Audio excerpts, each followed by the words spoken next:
Assalamualaikum warahmatullahi wabarakatuh dan selamat sore. Baik, perkenalkan kami dari kelompok 8. Pada presentasi hari ini, kami akan memaparkan materi tentang gangguan seksualitas. Di mana anggota dari kelompok 8 ini yaitu yang pertama, Said Irham Febrian dan saya sendiri Muhammad Aditya Pratama. Baik, untuk mempersingkat waktu, marilah kita menyimak materi tentang gangguan seksualitas bersama-sama. Baik, di sini saya akan menjelaskan apa itu perilaku seksual yang normal. Nah, seperti yang akan Anda lihat, itu tergantung. Lebih tepatnya, kapan perilaku seksual yang agak berbeda dari normal menjadi gangguan. Sekali lagi itu tergantung. Pandangan saat ini cenderung cukup toleran terhadap berbagai ekspresi seksual, meskipun tidak biasa. Kecuali perilaku tersebut dikaitkan dengan gangguan substansial dalam fungsi atau melibatkan individu yang tidak setuju, seperti anak-anak. 3 jenis perilaku seksual memenuhi definisi ini. Di gangguan identitas gender, ada ketidakpuasan psikologis dengan jenis kelamin biologis seseorang. Gangguan tersebut tidak secara spesifik bersifat seksual, melainkan gangguan pada identitas seseorang sebagai lelaki atau perempuan. Namun, kelainan ini sering dikelompokkan dengan kelainan seksual, seperti pada edisi keempat teks revisi Manual Diagnostik dan Statistik, atau biasa yang disingkat dengan DSM-4-TR. Individu dengan disfungsi seksual merasa sulit untuk berfungsi secara memadai saat berhubungan seksual. Misalnya mereka mungkin tidak terangsang atau mencapai orgasme. Dan parafilia, istilah yang relatif baru untuk penyimpangan seksual. Termasuk gangguan di mana gairah seksual terjadi terutama dalam konteks objek atau individu yang tidak pantas. Filia mengacu pada ketertarikan atau kesukaan yang kuat dan menunjukkan daya tarik tidak normal. Pola gairah parafilik cenderung berfokus agak sempit, seringkali menghalangi pasangan dewasa yang saling menyetujui bahkan jika diinginkan. Ya, yang pertama perbedaan gender. Meskipun pria dan wanita cenderung ke arah pola hubungan seksual yang monogami, yakni di mana satu pasang, perbedaan gender dalam perilaku seksual memang ada, dan beberapa di antaranya cukup dramatis. Baru-baru ini, Peterson dan Hyde pada tahun 2010 melaporkan analisis canggih yang merangkum hasil dari ratusan penelitian yang meneliti perbedaan gender dan dalam sikap dan perilaku seksual. Temuan mereka akan ditinjau dalam paragraf berikut. Satu temuan umum di antara survei seksual adalah presentasi pria yang jauh lebih tinggi daripada wanita, yang melaporkan bahwa mereka melakukan masturbi merangsang diri sendiri hingga orgasme, menurut Oliver dan Hyde pada tahun 1993. Ketika Landsberg, Detzer, dan Srebnick pada tahun 1993 mensurvei 280 mahasiswa, mereka juga menemukan perbedaan ini, di mana 81% laki-laki versus hanya 45% perempuan dilaporkan pernah melakukan masturbi. Meski selama 25 tahun sebelumnya perempuan telah didorong untuk mengambil tanggung jawab lebih besar pemenuhan seksual mereka sendiri dan untuk terlibat dalam eksplorasi diri yang lebih seksual. Di antara mereka yang mereka lakukan masturbi, frekuensinya sekitar 3 kali lebih besar daripada pria dibandingkan wanita, dan telah sepanjang masa remaja. Masturbi tidak terkait dengan fungsi seksual di kemudian hari. Artinya, apakah individu melakukan masturbi atau tidak selama masa remaja tidak berpengaruh pada apakah mereka pernah melakukan hubungan seksual, frekuensi hubungan seksual, jumlah pasangan, atau faktor lain yang mencerminkan penyesuaian seksual. Salah satu pandangan tradisional yang menjelaskan perbedaan perilaku masturbi adalah bahwa wanita telah diajarkan untuk mengasosiasikan seks dengan romansa dan keintiman emosional, sedangkan pria lebih tertarik pada kepuasan fisik. Tetapi, perbedaan terus berlanjut meskipun ada penurunan dalam sikap spesifik gender terhadap seksualitas. Alasan yang lebih mungkin adalah anatomi, karena sifat alami dari respons ereksi pada pria dan kemudian mereka dalam memberikan rangsangan yang cukup untuk mencapai orgasme. Masturbi mungkin lebih nyaman bagi pria daripada wanita. Ini mungkin menjelaskan mengapa perbedaan gender dalam masturbi juga terlihat primata dan hewan lainnya. Menurut Ford dan Beach tahun 1951. Peplau pada tahun 2003 merangkum penelitian sampai saat ini tentang perbedaan gender dalam seksualitas manusia dengan menyoroti 4 tema, yakni laki-laki menunjukkan lebih banyak hasrat dan gairah seksual daripada perempuan. Yang kedua, wanita lebih menekankan hubungan berkomitmen sebagai konteks seks daripada pria. Yang ketiga, konteks diri seksual laki-laki tidak seperti perempuan. Sebagian dicirikan oleh kekuasaan, kemandirian, dan agresi. Dan yang keempat, keyakinan seksual perempuan lebih plastik dalam artian karena mereka lebih mudah dibentuk oleh budaya sosial elastis. Karena mereka lebih mudah dibentuk oleh budaya sosial dan faktor situasional. Yang kedua, ada perbedaan budaya. Apa yang normal di negara-negara barat belum tentu normal di belahan dunia lainnya. Mengenai seks pranikah, menurut McGoldrick, Lunan, dan Walsheifer pada tahun 2007. Seperti suku Sambia di Papua Nugini percaya bahwa air mani adalah zat penting untuk pertumbuhan dan perkembangan anak laki-laki suku tersebut. Mereka juga percaya bahwa air mani tidak diproduksi secara alami. Artinya, tubuh tidak mampu memproduksinya secara spontan. Oleh karena itu, semua anak laki-laki di suku tersebut mulai sekitar usia 7 tahun menjadi penerima air mani dengan melakukan seks oral homoseksual eksklusif dengan remaja lainnya. Sebaliknya, di Mundar, di timur laut India, membutuhkan remaja dan anak-anak tinggal bersama. Tetapi dalam kelompok ini, anak laki-laki dan perempuan hidup dalam lingkungan yang sama dan aktivitas seksual yang sebagian besar terdiri dari membelai dan masturbi bersama, semuanya heteroseksual. Berdasarkan Bancroft pada tahun 1989. Selanjutnya, saya akan menjelaskan gangguan identitas gender. Inti dari maskulinitas atau femininitas Anda adalah perasaan pribadi yang tertanam dalam yang disebut identitas gender. Gangguan identitas gender hadir jika jenis kelamin fisik seseorang tidak konsisten dengan rasa identitas orang tersebut. Nah, yang pertama, pengertian dari gangguan identitas gender itu sendiri, di mana gangguan identitas gender atau transseksualisme sebagai mana dulu disebut harus dibedakan dari fetisisme waria, kelainan parafilik, di mana individu atau biasanya pria terangsang secara seksual dengan mengenakan pakaian yang berhubungan dengan lawan jenis.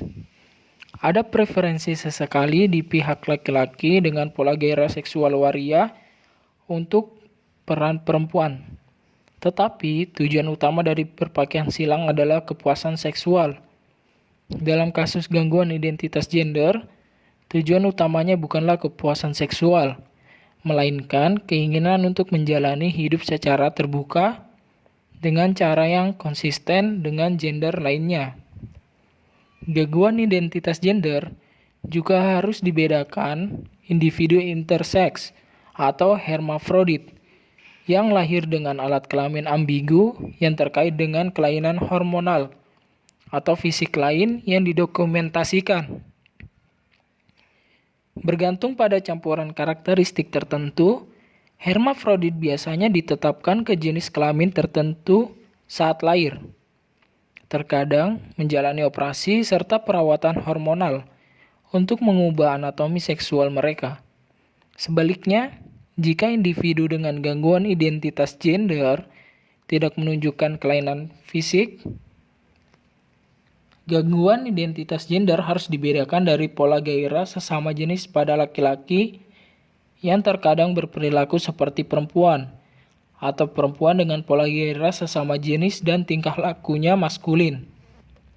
Oleh seperti itu, tidak merasa seperti wanita yang terjebak dalam tubuh pria atau memiliki keinginan untuk menjadi wanita, atau sebaliknya. Perhatikan juga sebagai file pada DSM-4-TR kriteria yang dilakukan bahwa identitas gender tidak tergantung pada pola gairah seksual. Menurut Savin Williams pada tahun 2006. Misalnya, seorang waria laki-laki ke perempuan, laki-laki biologis dengan identitas gender perempuan, mungkin tertarik secara seksual kepada perempuan. Spesifik apapun pada gangguan identitas gender. Meskipun tampaknya kecenderungan biologis akan ditemukan, College, Ted, dan Young pada tahun 2002 memperkirakan bahwa genetika berkontribusi sekitar 62% untuk menciptakan kerentangan mengalami gangguan identitas gender pada sampel kembar mereka. Sekitar 38% kerentangan datang. Pada DSM-4-TR yang A, keinginan untuk keuntungan budaya yang dirasakan sebagai jenis kelamin lain. Pada anak-anak, gangguan tersebut diwujudkan oleh 4 atau lebih. Berikut. Yang pertama, berulang kali menyatakan keinginan untuk menjadi atau desakan bahwa dia adalah jenis kelamin lainnya. Yang kedua, pada anak laki-laki, preferensi cross-dressing untuk menirukan pakaian wanita. Pada anak perempuan, desakan untuk hanya mengenakan pakaian maskulin stereotip. Yang ketiga, preferensi yang kuat dan terus-menerus untuk peran lintas jenis dalam membuat permainan yang menyenangkan atau fantasi yang terus-menerus tentang menjadi lawan jenis. Yang keempat, keinginan kuat untuk berpartisipasi dalam permainan stereotip dan hiburan dari jenis kelamin lain, preferensi yang kuat untuk teman bermain dari jenis kelamin lainnya. Yang kelima, pada remaja dan orang dewasa, gangguan tersebut dimanifestasikan oleh gejala seperti keinginan untuk menjadi lawan jenis, sering berpapasan dengan jenis kelamin yang lain, keinginan untuk hidup atau diperlakukan sebagai jenis kelamin yang lain, atau keyakinan bahwa dia memiliki tipikal atau perasaan dan reaksi lawan jenis. Yang B, ketidaknyamanan yang terus-menerus dengan jenis kelaminnya atau perasaan tidak pantas kesatuan dalam peran gender dari jenis kelamin itu. Yang C, gangguan tersebut tidak bersamaan dengan kondisi fisik intersection.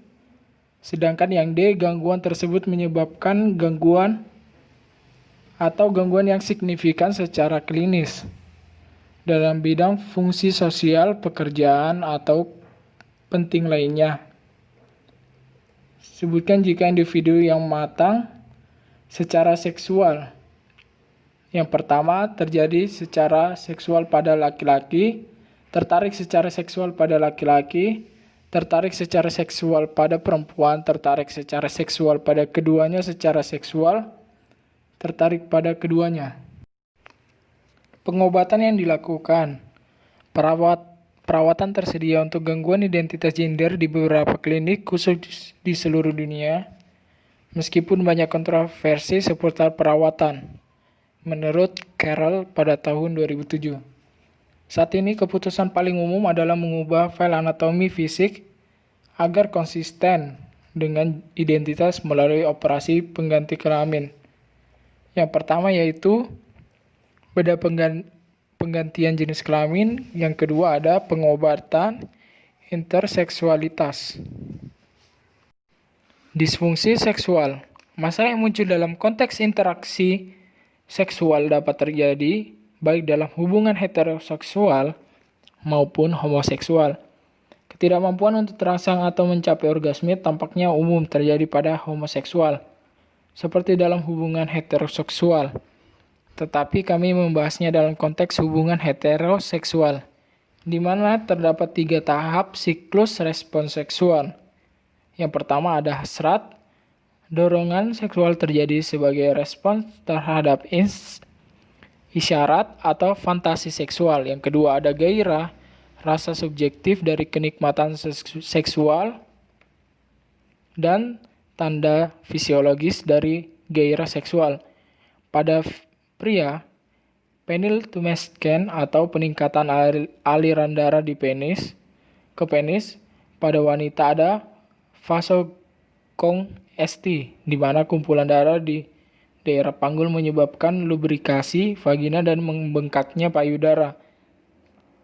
Yang ketiga ada orgasme. Pada pria, perasaan ejakulasi tak terhindarkan diikuti oleh ejakulasi. Pada wanita, kontraksi dinding sepertiga bagian bawah vaginanya. Yang pertama, gangguan keinginan seksual. 2. Gangguan mencerminkan masalah dengan fase hasrat dari siklus respons seksual. Masing-masing kelainan ini ditandai dengan sedikit atau tidak ada minat pada seks yang menyebabkan masalah dalam suatu hubungan. Gangguan keinginan seksual hipoaktif. Yang pertama adalah gangguan keinginan seksual hipoaktif. Seseorang dengan gangguan hasrat seksual hipoaktif memiliki sedikit atau tidak ada minat pada jenis aktivitas seksual apapun. Sulit untuk menilai hasrat seksual yang rendah dan diperlukan banyak penilaian klinis, menurut Friedel dan Lo Piccolo pada tahun 2000. Berdasarkan DSM-4-TR, kriteria gangguan keinginan seksual hipoaktif yang pertama adalah sebuah fantasi seksual yang kurang atau tidak ada secara terus-menerus atau berulang dan keinginan untuk aktivitas seksual. Penilaian kekurangan atau ketidakhadiran dibuat oleh dokter dengan mempertimbangkan faktor-faktor yang mempengaruhi fungsi seksual, seperti usia dan konteks kehidupan orang tersebut. Yang B, ada gangguan tersebut menyebabkan kesusahan yang nyata atau kesulitan interpersonal. C, ada disfungsi seksual tidak lebih baik dijelaskan oleh orang lain gangguan aksis 1, kecuali disfungsi seksual lainnya dan tidak semata-mata disebabkan oleh efek fisiologis langsung dari suatu zat, misalnya penyalahgunaan obat, obat-obatan, atau kondisi medis umum. Berikutnya yang B, gangguan keengganan seksual. Pada kontinuum dengan gangguan hasrat seksual hipoaktif, gangguan keengganan seksual di mana bahkan berpikir tentang seks atau sentuhan santai sehingga dapat membangkitkan rasa takut, panik, atau jijik. Menurut Kaplan pada tahun 1987. Dalam beberapa kasus, masalah utama mungkin adalah gangguan panik, di mana respons ketakutan atau alarm dikaitkan dengan sensasi fisik seks. Yang kedua, ada gangguan gairah seksual, di mana gangguan gairah disebut gangguan ereksi pria dan gangguan gairah seksual pada wanita. Masalahnya di sini bukanlah keinginan. Banyak orang dengan gangguan gairah memiliki dorongan dan fantasi seksual yang sering dan keinginan yang kuat untuk berhubungan seks. Masalah mereka adalah menjadi terangsang secara fisik. Seorang pria mengalami kesulitan mencapai atau mempertahankan ereksi, dan seorang wanita tidak dapat mencapai atau mempertahankan lubrikasi yang memadai, menurut Bason pada tahun 2007. Nah, berdasarkan DSM-4-TR, kriteria diagnostik untuk gangguan gairah seksual, yakni A. Sebuah ketidakmampuan terus-menerus atau berulang untuk mencapai atau mempertahankan sampai kelengkapan aktivitas seksual, respons pelumasan, pembengkakan yang memadai dari rangsangan seksual. Yang B, gangguan tersebut menyebabkan kesusahan yang nyata atau kesulitan interpersonal. C, disfungsi seksual tidak lebih baik dijelaskan oleh orang lain pada gangguan aksi 1 kecuali disfungsi seksual lainnya, dan tidak semata-mata disebabkan oleh efek fisiologis langsung dari suatu zat, misalnya penyalahgunaan obat, pengobatan, atau kondisi medis umum. Yang ketiga, gangguan orgasme. Fase orgasme dari siklus respon seksual juga dapat tergantung dengan salah satu dari beberapa cara. Akibatnya orgasme terjadi pada waktu yang tidak tepat atau tidak terjadi. Orgasme yang dihambat. Nah, yang pertama ada orgasme yang dihambat. Ketidakmampuan untuk mencapai orgasme meskipun hasrat dan gairah seksual yang memadai biasanya terlihat pada wanita, menurut Stock pada tahun 1993. Tetapi menghambat orgasme relatif jarang terjadi pada pria. Berdasarkan DSM-4-TR, kriteria gangguan orgasme yakni A. Sebuah penundaan terus-menerus atau berulang dalam atau tidak adanya orgasme setelah fase rangsangan seksual normal. Wanita menunjukkan variabilitas yang luas dalam jenis intensitas rangsangan yang memicu orgasme. Diagnostik gangguan orgasme wanita harus didasarkan pada penilaian dokter bahwa kapasitas orgasme wanita kurang dari yang wajar untuk usianya, pengalaman seksual, dan kecukupan rangsangan seksual yang diterima. B. Gangguan tersebut menyebabkan kesusahan yang nyata atau kesulitan interpersonal. Dan C. Disfungsi orgasme tidak lebih baik dijelaskan oleh orang lain gangguan aksi 1, kecuali disfungsi seksual lainnya, dan tidak semata-mata disebabkan oleh efek fisiologis langsung dari suatu zat, misalnya penyalahgunaan obat, pengobatan, atau kondisi medis umum. Yang B. Gangguan ejakulasi dini. Orgasme pria yang jauh lebih umum adalah ejakulasi dini. Ejakulasi terjadi jauh sebelum pria dan pasangannya menginginkannya, menurut Althoff pada tahun 2006. Berdasarkan DSM-4-TR, kriteria ejakulasi dini yakni A. Sebuah ejakulasi persisten atau berulang dengan stimulasi seksual minimal sebelumnya, pada atau segera setelah penetrasi, dan sebelum orgasme tersebut menginginkannya. Klinis harus mempertimbangkan faktor-faktor yang mempengaruhi durasi fase kegembiraan, seperti usia, pasangan, atau situasi seksual baru, dan frekuensi aktivitas seksual baru ini. B. Gangguan tersebut menyebabkan kesusahan yang nyata atau kesulitan interpersonal.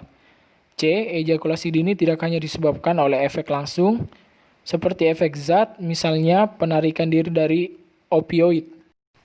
Yang keempat, gangguan nyeri seksual. Dalam gangguan nyeri seksual, hubungan seksual dikaitkan dengan rasa sakit yang nyata. Bagi beberapa pria dan wanita, hasrat seksual hadir dan gairah serta orgasme mudah dicapai. Tetapi rasa sakit saat berhubungan sangat parah, sehingga perilaku seksual terganggu. Subtema ini diberi nama dyspareunia, yang dalam bahasa aslinya Yunani berarti tidak bahagia dikawinkan sebagai teman ranjang, menurut Weiss dan Carey tahun 2001. Masalah yang lebih umum adalah vaginismus, di mana otot-otot panggul di sepertiga bagian luar vagina mengalami kejang yang tidak disengaja saat melakukan hubungan seksual, menurut Bancroft pada tahun 1907. Reaksi spasme vaginisme dapat terjadi selama upaya penetrasi, termasuk pemeriksaan ginekologi atau pemasangan tampon, menurut Beck pada tahun 1993. Berdasarkan DSM-4-TR, kriteria gangguan nyeri seksual atau dyspareunia yakni A. Sebuah nyeri genital berulang atau terus-menerus terkait dengan hubungan seksual khusus baik laki-laki maupun perempuan. Yang B. Gangguan tersebut menyebabkan kesusahan yang nyata atau kesulitan interpersonal. Yang C.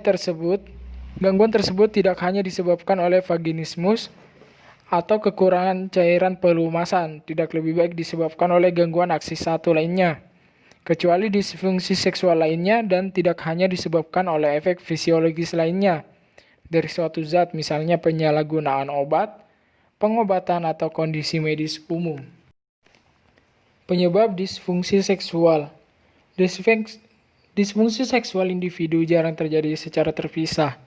Biasanya pasien yang dirujuk ke klinik seksualitas mengeluh berbagai macam masalah seksual, meskipun salah satunya yang paling memprihatinkan. Menurut Rosen pada tahun 2007, Vince 2009. Yang pertama yakni penyebabnya kontribusi biologis. Yang kedua ada kontribusi psikologis. Dan yang ketiga ada interaksi faktor psikologis dan fisik. Berikutnya, pengobatan disfungsi seksual. Pengobatan sederhana yang mengejutkan efektif untuk sejumlah besar individu yang mengalami disfungsi seksual, yakni pendidikan, ketidaktahuan tentang aspek paling dasar dari siklus respons seksual dan hubungan seksual sering menyebabkan disfungsi jangka panjang, menurut Batch, Wins, dan Barlow pada tahun 2001. Pengobatan yang pertama yakni perawatan psikososial, yang kedua perawatan medis. Selanjutnya saya akan menjelaskan tentang parapilia. Parapilia masuk dalam gangguan emosional yang melibatkan perilaku, dorongan, atau fantasi, sehingga menjalar menjadi gangguan mental. Hal tersebut terjadi karena hasrat seksual yang menyimpang secara kontinu dan intens. Kelainan seksual ini tidak bisa dianggap remeh karena mengakibatkan efek akut pada penderita. Yang pertama, dari jenis penyakit parapilia ada froteurisme. Froteurisme ini merupakan suatu kelainan seksual di mana orang dengan gangguan ini sering menggosok-gosokkan organ kelaminnya kepada orang lain yang tidak menginginkannya. Pada DSM-4-TR, froteurisme ini kriterianya itu ada 2. Yang pertama, selama periode setidaknya 6 bulan, berulang, intens secara seksual, membangkitkan fantasi, dorongan seksual, atau perilaku yang melibatkan sentuhan dan gesekan terhadap orang yang tidak setuju.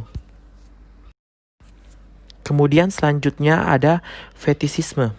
Fetisisme ini ketika seseorang tertarik secara seksual pada benda mati.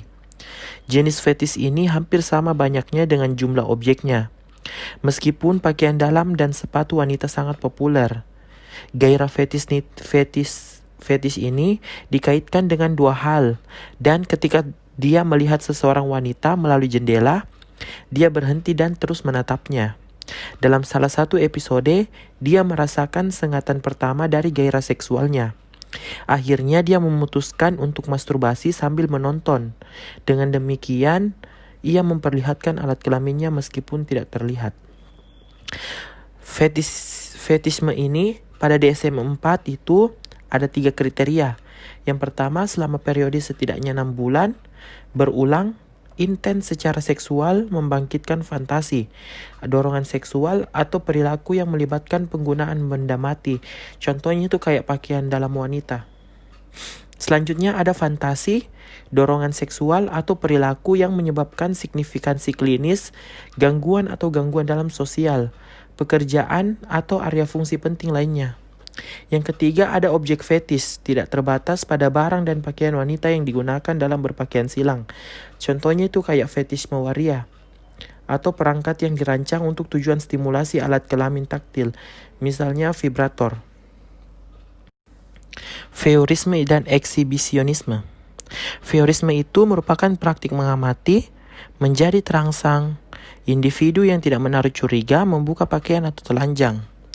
Dan eksibisionisme itu sebaliknya, dia mencapai gairah dan kepuasan seksual dengan memperlihatkan alat kelaminnya kepada orang asing di sekitarnya.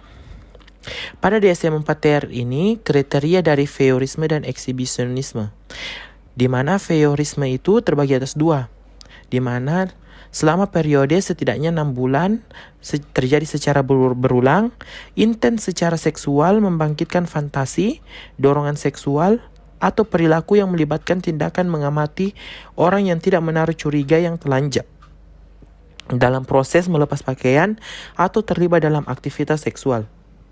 Yang kedua, orang tersebut telah bertindak atas dorongan seksual ini, atau dorongan seksual atau fantasi yang menyebabkan kesusahan atau kesulitan secara interpersonal. Dan pada eksibisionisme ada dua kriteria.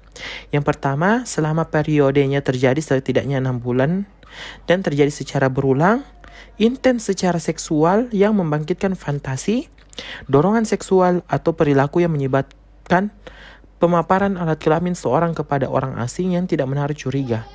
Kedua adalah orang tersebut telah bertindak atas dorongan seksual ini, atau dorongan seksual atau fantasi menyebabkan kesusahan atau kesulitan interpersonal.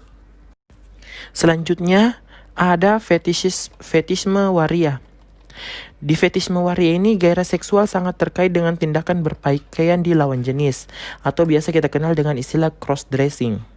Di mana pada DSM-4 kriteria fetishisme waria ini terbagi atas dua. Yang pertama, selama periode setidaknya 6 bulan pada pria heteroseksual dan kambuh, fantasi yang membangkitkan gairah seksual secara intens, dorongan seksual atau perilaku yang melibatkan cross-dressing.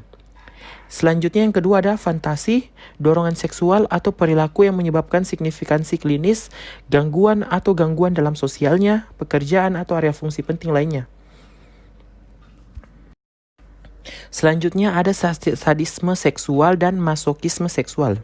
Kedua sadisme seksual dan masokisme seksual ini dikaitkan dengan baik karena menimbulkan rasa sakit atau penghinaan, atau bahkan penderitaan sakit atau penghinaan.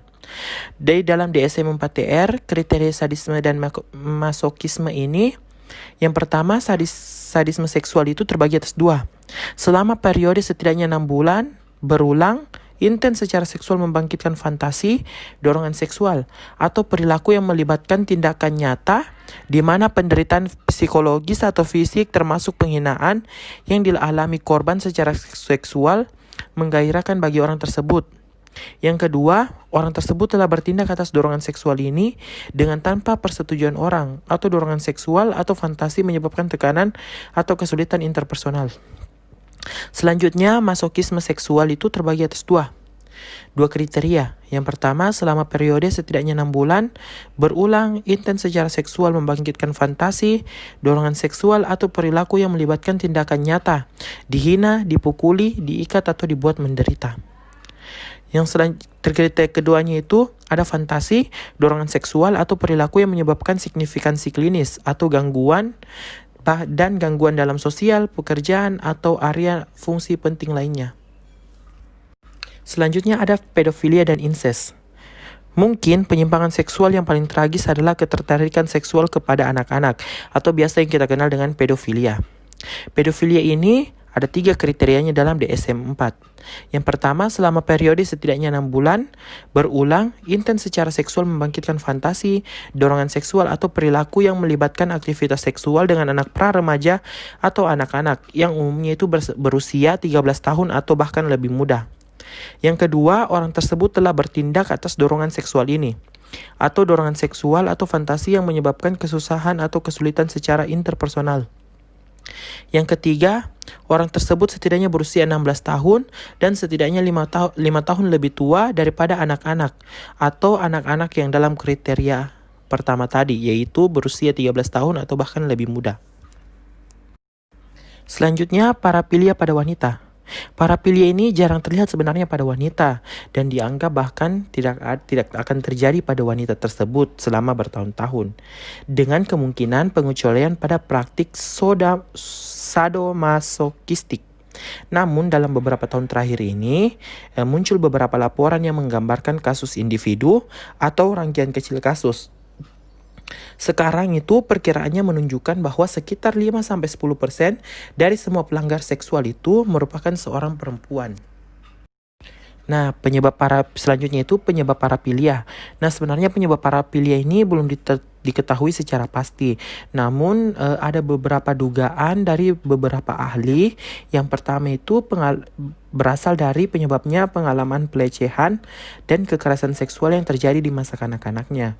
Kemudian selanjutnya itu keterdekatan dengan situasi atau objek tertentu secara berulang kali yang berhubungan dengan aktivitas seksualnya. Yang ketiga, hambatan perkembangan dan kesulitan dalam menjalin hubungan dengan beda jenis.